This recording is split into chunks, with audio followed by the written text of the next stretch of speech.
Hello and welcome back to Paragon. KALLARI's life story so far is pretty hilarious. She was insanely strong, then super irrelevant. She just didn't work once people knew how to play around her or look out for her. She was then reworked and had a moment of returned glory, and then she was super irrelevant. Worst character in the game, actually. If you picked her, people would dodge the queue so they didn't have to play with you. And now she's finally been buffed. Thank you, Epic Games. All of her damage has been increased, and she's now got a second affinity, the intellect affinity. Overall, she's now very good in your normal queue games. Various Paragon pros are talking about if she'll see any tournament play. The majority seem to think no, but a few think she will surprise people. We will see. But to us normal Joes and even the Diamond League players, she's back, baby. Today I'm going to share a bunch of extremely important bits of information you want to succeed as KALLARI. Be it your first time playing or your 51st time playing her, there's always something you can improve on. So let's see what you might not know about this deadly assassin and her kit. Firstly, let's talk about her abilities and a few key tricks you can pull off to improve your gameplay massively by using these. The first and arguably most important tip is to use your stealth offensively. Many KALLARI players simply use it to chase or escape a situation, assuming they don't have wards everywhere or just put one down in the middle of the fight. So make use of this ability for a better purpose. The next attack you perform after going into stealth mode does increase damage. A lot more damage, actually. Fun fact, you don't need to wait. Press stealth and instantly, and I do mean immediately, attack the target. It doesn't matter if you waited the few seconds so you were actually stealthed, you gain the damage bonus the moment you press the button. And boy, that damage bonus is big. You can use it mid-fight like a target nuke. It's so good. This can also help you push, kill a tower faster, or jungle faster too. Next, a more obvious one, but important nonetheless. You can do a bunch of things while remaining in stealth. Namely, you can use your jump ability. So make sure if you're trying to escape via stealth, don't wait. Stealth first, and then jump when you're in stealth. You can escape or evade many situations doing this, and you don't need to worry about using the ability thinking that it would take you out of stealth when you press it. It simply will not. Her ultimate isn't really great for damage. One thing that I see players sort of not understand immediately is that you need to use it for what it really is. A global presence through the teleport. Sure, it can do a bit of damage, but ultimately it's only going to do one auto attack's worth of damage, which isn't that huge. So use it to help your team when they fight, and never allow an enemy to have a fair fight. But here's the real tip. You can use it to escape your own death. If you're being ganked, you can always just hit your ultimate and zip to another enemy. Let's say 3 people are coming to your lane and they're ganking you. That gives you 2 targets on the map that are somewhere else. Pick one of them, maybe one who's alone, and then teleport away from your death and away from the gank and instantly run from your new opponent. Or kill them, your call. I'll also mention her dagger has a huge amount of damage and a very strong slow that can be used at great range that you can use to help your team from a safe distance, but that seems very obvious. Now let's talk about where you should go as KALLARI. First and foremost, not the jungle. For some reason, KALLARI has been put in the jungle forever. It's the meta we gave for her or made for her, but shock horror, she's really fucking bad at it. She was actually designed as a laner. I learnt this at Epic HQ from the lovely guys behind the game, and they were confused as to why people randomly started jungling on her immediately when she's terrible at it. But we all did, didn't we? She's an amazing solo laner. She can handle mid perfectly fine, and she can also duo lane, but she shines in the solo lane. Well, why does she do that? Well, it's because she has more damage than your average solo lane carry. You'll outlast it a Sparrow or Murdoch, and you can kill them effectively too. And while you're in the solo lane, you can get to level 5 fast. Every time your team gets into a situation, you can be there. Every 1v1 fight in mid, you can be there, so it's a 1v2. You can also go back to base, buy things, heal up, and just ultimate straight back to your lane on the enemy carry in your lane, and just keep farming. It's so fast. So good. Again, she's completely fine supporting in a duo lane as well. Thanks to her dagger, she can keep enemies away or catch them too, and she can help last hit or be the primary last hit while she's being supported by someone else, then help gank solo or mid with ease thanks to the ultimate. But if you do have to go to the jungle and your random team are just dumb, then fine, go to the jungle, it's possible. I did it today when I had the same situation happen to me. They were like, lol, KALLARI, even though she's just been buffed and is amazing now, and shock horror, I did really well well even though I was in the jungle. It's just the worst way to play her. You'll need to kill white camps forever. You'll need to be extremely careful because you're an easy kill if the enemy invade your jungle. But yet again, your ultimate means you can help any lane when you need to, and your focus should be getting out of the jungle. At one point, you'll eat buffs like it's nothing, but early game,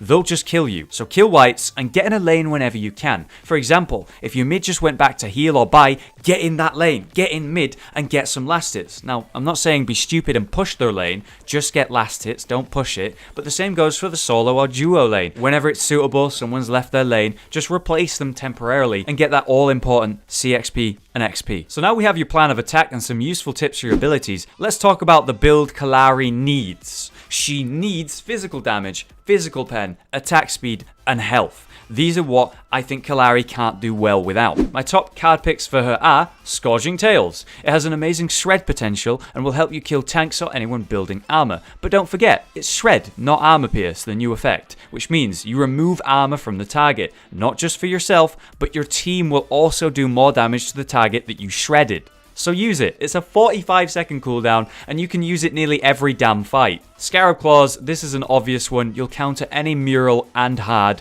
or anyone using Honor of the Pure. Thunder Cleaver, you can argue for or against it, but its power is that it gives you amazing farm potential. It will help you push or defend towers, and it assists her in what she's now best at, split pushing. Oh hey, and it really helps jungling too. Voidsteel Daggers. Amazing card, physical damage and pen. It's great. I'd run 3 in my deck if I had that many. Mutagem or Fountain Spike. If you find you're struggling for mana, a Mutagem with 3 minor strikes or a Fountain Spike with 3 lesser mana upgrades do the exact same thing as the other, and it will help you have the right amount of mana that you will never struggle again for mana. It's cheap to get, easy to sell later when you need to. Finally, health upgrades are so fucking good on Kallari. Amulet of the Veteran is a perfect choice. It gives you health and physical upgrades. Get some health in these, and Kallari will no longer be so squishy. Naturally, she has a very low health pool, so every health upgrade you get makes a massive impact on her gameplay. You can easily fix this with one cheap Amulet of the Veteran in the early game, then replace it with a more expensively upgraded amulet later in the game. Let's cover some more broad gameplay tips, specifically the split pushing power of Kallari.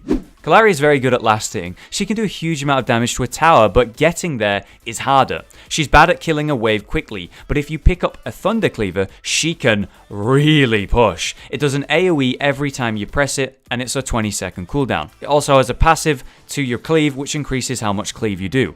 So build some good damage, and then get a cleaver to follow up with it. Then push lanes hard. You can ulti to escape or help your team while pushing another lane beforehand. It's like the gameplay of Iggy, but you can actually be part of teamfights every time. Even without the cleaver, you can still do this and ulti to help your team. It's just not quite as fast. The point of this is that you're putting pressure on the map. You're pushing their towers, and you're being part of the key fights at the same time. You have a huge impact on the game overall when you're doing both of these things. So every time they actually come to stop you, you escape or ulti away, you're wasting their time as they go to defend their tower, and you can take an objective somewhere else on the map while they do that. That could be black buff, or even prime if it's the right situation, or just a tower on the other side of the map. Finally, a brilliant tip for your solo lane, be it on Kallari or not. Block enemy last hits.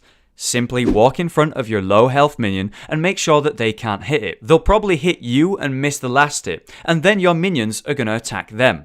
While your minions are attacking the enemy hero, they're not going to be attacking the enemy minions. Your minions will die faster than the enemy minions, and your lane will push. The lane will stabilize right in front of your tower, so you're safe in lane because when they try and gank you, you have less distance to run to escape to your tower. On top of that, you make last hitting very unsafe for the enemy solo because he has so much further to run to escape ganks to get to his tower. This works well on every solo lane, and even in a duo lane if you're careful not to be caught out or punished too much for doing it. Okay guys, that's all the tips and info I have for you on Kallari so far. I'll have a gameplay on her before long. Thank you so much for listening and watching. I hope I helped someone. If you have any tips or information that, could help someone play Kallari that maybe I didn't mention in this video, then leave it as a comment. You might just help someone, you might help me, I might make future videos on what you say. Oh hey, and don't forget to check out my Twitch channel. I'm streaming so often right now, playing tons of Paragon, doing it solo, playing with friends. It's really fucking fun. We have a great atmosphere. You can talk to me, hang out with me, ask me questions, I'll talk to you guys.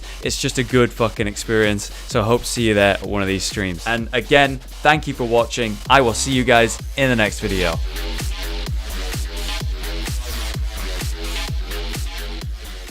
Oh, by the way, for the few people who are here at the end of the video, thank you so much. Fucking love you. Shout out to you guys. Really appreciate you sticking through the whole video.